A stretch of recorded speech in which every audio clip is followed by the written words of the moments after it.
Almost that same role as Larson now goes forehand. Marks was chasing, and Krennic tried to get the disc into Brandt. Brandt claiming lies on the break chance. And Shope almost with the D there as a big lefty flick up. There's 3 Minnesota defenders. It's Marks. Or my apologies, that's Leapforth. He makes the grab. And Madison strikes first. Madison looking to get the monkey off their back. They know they haven't won. Showed 11 at the opening pull, up to 16 now. Higher stall count and a layout D. Josh Klain took away the first 2 options and then lays out and gets the D, but then hangs up this throw. And Marks gets yet very chaotic, and every time there's contact, it's just shaken off. Get back up. Not finished as the disc floats over everyone, but great read there by Otis. And he goes up for Gutowski. It's sailing, and he makes the grab. And that's a Madison break. You know, there are people who will say that point was lucky. To some extent, I'll say Madison made chance at a goal. And yeah, I say haven't completed a huck. They've only done 1. So love that. A great find from Larson into Lacey. That was a beautiful throw. And Lacey finds Krennic for the break. And we are tied. That was such a hybrid kill line. You've got Vordic approaching a higher stall count. Able to find Sjostrom to alleviate the pressure as Sjostrom goes up. Minnesota in the area. DeClerc was there, but it didn't matter. Gutowski caught it anyways. Gutowski caught it and does a little flip in DeClerc's direction. He knows the pressure from DeClerc, but Gutowski has difference been between the active plays. Second huge bid by Josh Klain. But he gets this one, and Minnesota looks to punch as Vanotka goes up to Cousins, and now it's 7-7. The difference in Minnesota. It would, and they are going upwind. They've navigated it thus far as Vandy Mortel goes in for Burnett. Did he catch that? Oh my goodness! Highlight reel grab from Burnett. The athleticism to reach out to get that toe. He had to force his toe down to get there. That was nasty. I thought he was going to go for a greatest. This is ridiculous.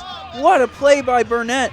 He makes the adjustment midair to get his left foot back down in the end zone. We need to see this.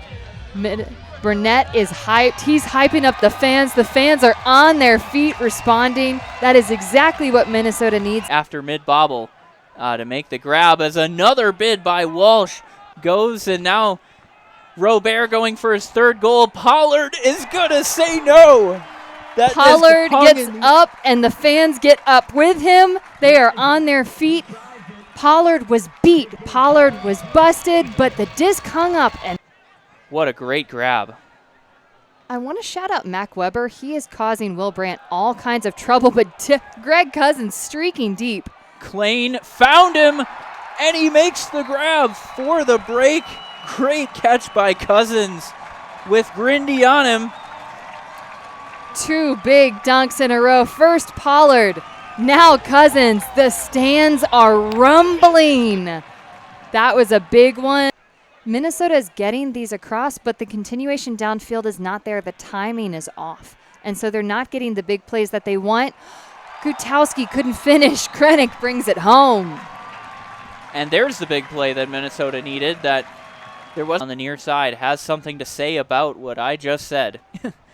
As Sample goes long, Kraufel in the area against Vordic, and Kraufel bats it down. And now a break chance going upwind for Minnesota. Renzo. Wow, making that shoestring catch. Again, I feel like if we went back and tallied, I'll let you talk this one out.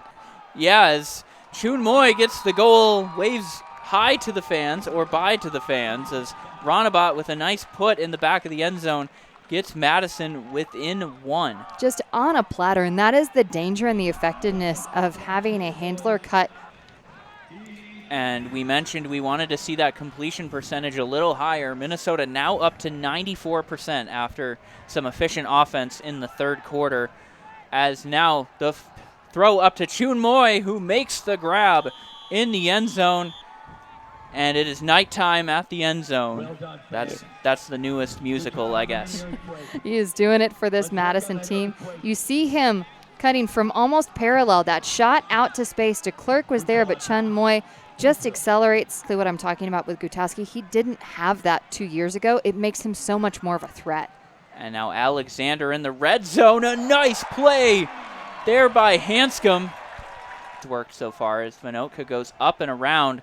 Tip disc. Larson saves it. McCarthy tipped it, but Larson saved it. That could be the play of the game right there.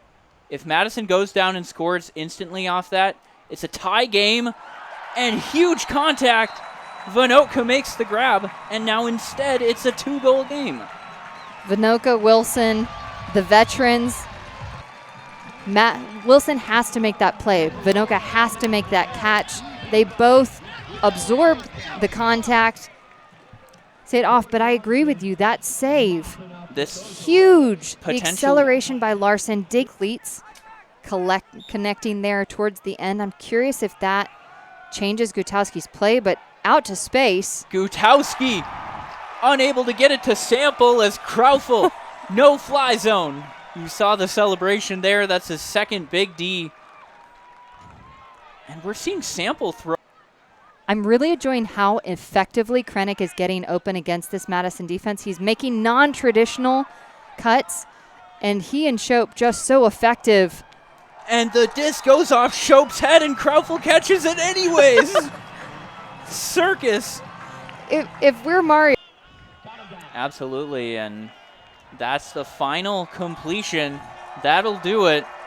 Minnesota wins this ugly Central Division matchup, 16-13. That first half will not be in my memory for very long. However, that second half had some highlight reel plays, and I'm sure we'll see that coming up soon. Of course, Minnesota with the win moves to 8-2. Madison down to 7-4. That will confirm the home playoff game here at Seafoam Stadium as the number 2 seed in the Central Division. So Minnesota locks up their objective. They